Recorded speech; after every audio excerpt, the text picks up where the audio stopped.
Ya estamos listos para iniciar nuestra conversación con el invitado del día de hoy, Ernesto Villegas, ministro para la Cultura. Gracias por estar con nosotros. Gracias, Andrina. Un saludo para ti y para todas y todos. Primera entrevista que le realizo con este nuevo cargo, con esta nueva responsabilidad, y la primera pregunta que se me ocurre es saber a qué se debió este cambio, por qué su salida del Ministerio de Comunicación e Información, debido a que ha habido muchísimas especulaciones. Muchos dicen que fue producto de un video, que fue producto de una empanada. ¿Qué fue lo que pasó? Bueno, si hubiera sido producto de una empanada, estaría en el Ministerio de Alimentación, pero... No, una empanada que salió donde no debió haber salido. Mira, Andrina, tú sabes cómo son los corrillos, y particularmente ahora en el tiempo de las redes sociales, ¿no? Que se presta para eso que tú has llamado especulaciones.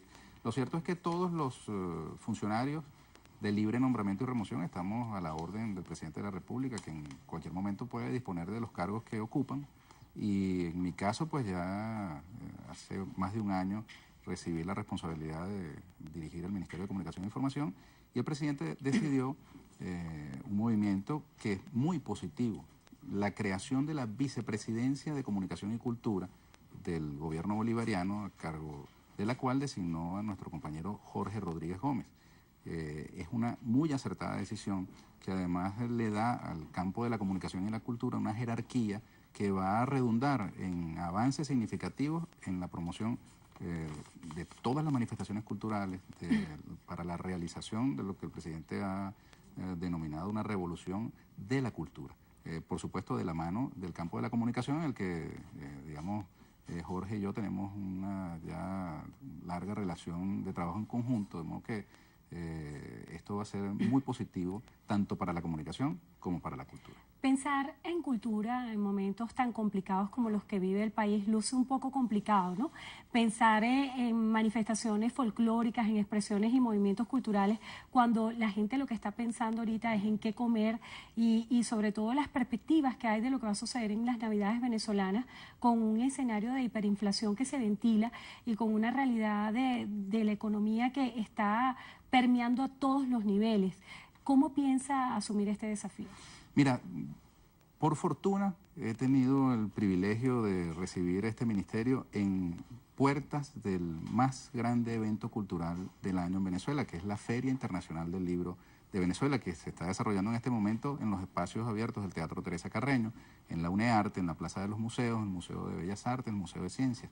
En ese espacio, que es un eje cultural importantísimo, está en este momento, a esta hora en que estamos, centenares, incluso miles de personas en sus momentos picos, encontrándose, dándose un abrazo con ese bien cultural que es el libro.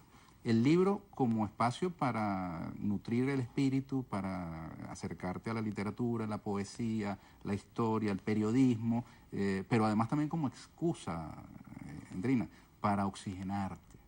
No te imaginas lo maravilloso que es, te invito a que vayas, el poder pasearse con libertad por esos espacios y solamente leer y mirar las portadas de los libros, encontrarte con gente que tenías mucho tiempo que no veías, o conocer a personas, autores, participar de las charlas, los foros. De verdad que resulta oxigenante. Es un ¿Cuál es la novedad de la feria? ¿Cuál es la novedad de la feria y qué títulos se estarían presentando? Tenemos varios títulos nuevos, tanto de editoriales públicas como del sector privado. Tenemos la presencia de escritores de otros países, las embajadas, por ejemplo, de Rusia, China, Ecuador, Corea. Tenemos también además la presencia de editoriales que nos traen novedades, como la del profesor Vladimir Acosta, que se va a presentar el día de hoy. Yo mismo he escrito un libro antes de desempeñar funciones de ministro, ni de Comunicación ni de Cultura, que había venido armando con unas entrevistas al comandante Chávez. Lo voy a presentar la tarde del miércoles. Están todas y todos invitados en la sala Alberto Rodríguez Carucci, que es nuestro escritor homenajeado. Es un gran escritor venezolano con una investigación ya muy larga sobre temas de la literatura prehispánica. Y tenemos un mundo cultural efervescente, Andrina, que va más allá de las coyunturas, de las circunstancias que pueda vivir el país. Más bien yo diría lo contrario. En momentos de dificultades, de esos intentos de ahogo económico que hay contra el pueblo venezolano, la cultura es un mástil. Tú te abrazas de la cultura. Por ejemplo, ahora que estamos en puertas de nuestras Navidades, de nuestras tradiciones, lo más importante son los niños y el ambiente, el clima navideño, el amor, el compartir, que es propio de estos tiempos, es muchísimo más importante que las cosas materiales que nosotros de pronto resentimos.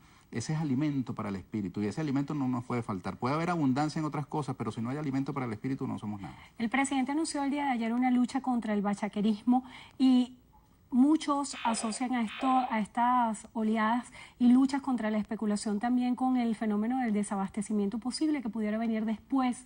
¿Cómo garantizar que esto no sea así? ¿Y cómo garantizar que no existan otros fenómenos y otros efectos de acaso?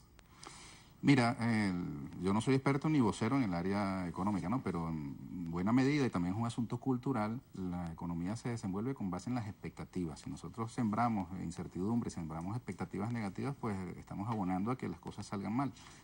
Nosotros tenemos que tener fe y confianza en que vamos a superar las dificultades materiales que hoy tenemos. Y una de las maneras de hacerlo son, digamos, tiene que ver con esto que estamos hablando, el tema cultural. Nosotros tenemos en todo el territorio nacional una cantidad importante de manifestaciones culturales que tenemos que respaldar, apoyar más allá de las circunstancias económicas que tenga el país. No podemos sacrificar eso que es lo más valioso, que es nuestra identidad. Hay pueblos del mundo que han pasado por circunstancias difíciles, terribles, por ejemplo en Europa. Miremos lo que fue toda la guerra, la Segunda Guerra Mundial, los efectos de la posguerra. Y aún así, con esa devastación que trajo aquí a este país, a oleadas de italianos, oleadas de portugueses, oleadas de personas de diversas nacionalidades. Esos países no abandonaron su cultura y son muy celosos de su cultura. Dígame tú lo que le pasó a Francia, ocupada por el nazismo, que, digamos, causó estragos, pero los franceses son muy celosos de su cultura frente, por ejemplo, al predominio de la lengua anglosajona. Ellos tienen una defensa muy ardorosa de la francofonía. Nosotros tenemos que mirar esa realidad, porque más allá de las circunstancias materiales, insisto, tenemos unos valores, unos lingotes culturales que tenemos que cuidar. Ministro, ahora que hace referencia a Europa, precisamente el día de hoy la Unión Europea estaría definiendo sanciones a Venezuela. Se habla de la posibilidad de embargo de armas y otras sanciones a funcionarios, y usted también recientemente fue ingresado en la lista de sancionados por Estados Unidos. ¿Qué opinión le merecen estas determinaciones internacionales que hoy están cayendo sobre Venezuela? Mira, en cuanto a lo personal, pues ya yo mandé a hacer un cuadrito con la información sobre las referidas sanciones. Ojalá me notifiquen oficialmente, porque también lo quiero montar en un cuadrito, porque para mí no significa... Oficial. Yo no he sido notificado, pero en todo caso, pero digamos usted que tiene, es una... Desde el punto usted de vista tiene visa, político, usted tiene algunos bienes en Estados Unidos que pudiera poner en riesgo a partir de esta decisión. A mí que me registren, como dicen coloquialmente. Ahora, tengo una visa vigente tipo I de periodista, pero yo he viajado a los Estados Unidos a hacer mi trabajo como periodista. Imagino que eso ya no tiene vigencia. No extrañaré a Mickey Mouse, no necesito de Mickey Mouse, no necesito viajar a los Estados Unidos, no tengo ningún bien por allá. Si alguien, digamos, hallara algo, se lo regalo absolutamente, porque, digamos, no soy de los chantajeables en todos casos con esas cosas. Pero más allá de la cuestión individual, se trata de un asunto nacional. El hecho de que pretendan amedrentar a un país, amedrentar y causar un daño a toda la nación, porque esta es una de las formas de encubrir lo que realmente está sucediendo. Si fuese por los casos individuales, como decía el libertador Simón Bolívar, yo bajaría tranquilo al sepulcro, porque si es un asunto con Ernesto Villegas y delante está el interés de la patria, bueno, que se sacrifique el individuo. Pero se trata el paquete de unas acciones que le están costando muy caro al pueblo venezolano. Estas acciones injerencistas de parte de potencias extranjeras tienen traducción en las dificultades que tiene el país para pagar su deuda externa, por ejemplo. Teniendo los recursos, hay que hacer maromas financieras para poder utilizar el entramado financiero que permita pagar la deuda. El proceso de refinanciamiento que ha sido tan cuestionado y que algunos especulan y se alerta sobre la posibilidad de que Venezuela caiga en default. ¿Qué opina usted de esto? Mira, las maromas que tiene que hacer el país desde el punto de vista financiero para pagar las importaciones de alimentos, las importaciones de medicinas, toda la alteración que eso significa para la vida cotidiana de las venezolanas y venezolanos, eso no tiene ningún precio, porque es una especie de castigo que se le pretende aplicar a la nación venezolana para tratar de descarrilarla y de influir en asuntos que solamente deben decidir los venezolanos. Nosotros como venezolanos tenemos nuestras diferencias y tenemos la posibilidad de resolverlas en forma independiente. No tienen por qué venir un gobierno extranjero a imponernos decisiones. Ya este país en 1902 fue bloqueado por potencias extranjeras. Recordemos el bloqueo de las potencias europeas. Esos anuncios que hoy se hacen desde Europa recuerdan aquellos acontecimientos y despiertan en los venezolanos una fibra muy sensible, que es el de la defensa de nuestra soberanía, la defensa de la patria. No, pues que les está saliendo mal la apuesta. Cada vez que dan un paso en esa dirección, lo que hacen es afianzar más la resolución de este pueblo a no dejarse chantajear por potencias extranjeras. ¿Qué se espera de la discusión del Consejo de Seguridad de la ONU, que también debería llevarse a cabo en las próximas horas? Mira, Endrina, los asuntos de los venezolanos los resolvemos los venezolanos. Si ellos quieren seguir los factores de la política internacional distrayendo con el tema de Venezuela, les sale el tiro por la culata. Mira la entrevista que ayer comenzó a publicarse, a difundirse, del colega periodista español Jordi Évole, al presidente Nicolás Maduro. A mí me correspondió como ministro de Comunicación hacer las coordinaciones para realizarla.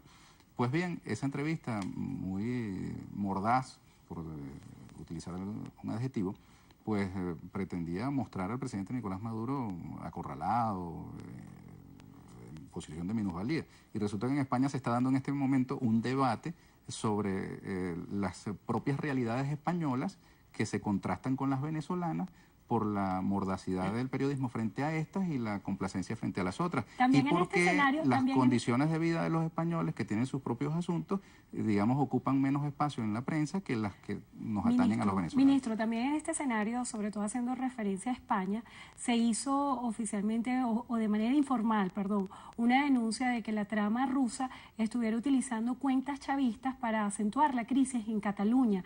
Usted estuvo tuiteando mucho al respecto. ¿Qué piensa sobre esto? Bueno, sobre ese tema en particular lo que hice fue retuitear algunas cosas, pero son excusas, Gendrina. Están, digamos, convirtiendo a Venezuela en una especie de pretexto o de comodín para salir de sus propios conflictos. Ahorita en el mundo hay grandes conflictos y utilizan el tema de Venezuela como una hoja de parra para tratar de tapar sus propias cosas impresentables. Ahora, mientras eso pasa en Venezuela, no se detienen las expresiones cotidianas de las venezolanas y venezolanos en medio de dificultades que nadie niega y también en medio de unas grandes potencialidades. Hoy mismo yo invito a todas y a todos, acérquense a la Feria Internacional del Libro, que desde el día 9 pasado hasta el próximo 19 está abierta para todas y para todos. Y allí van a ver una Venezuela que no se amedrenta, que no se detiene, que no se achicopala y que si de pronto entre sus integrantes hay alguna gente que está abrumada, que se siente mal, que de pronto todas esas noticias que tú me has mencionado la ponen de mal humor o la llenan de incertidumbre, allí se va a encontrar una Venezuela buena, una Venezuela que trabaja, una Venezuela que tiene grandes expectativas y gran confianza que vamos a superar esas dificultades. El mundo al final se va a dar cuenta, van a tener que darse cuenta de que es mal negocio seguir enfocando sus luces hacia Venezuela y olvidar sus propios problemas. Le pasó a Rajoy.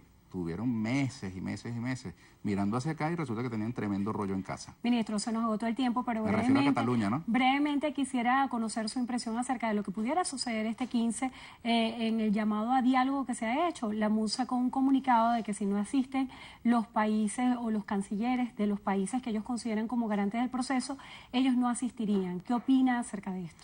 Mira, el diálogo es inevitable.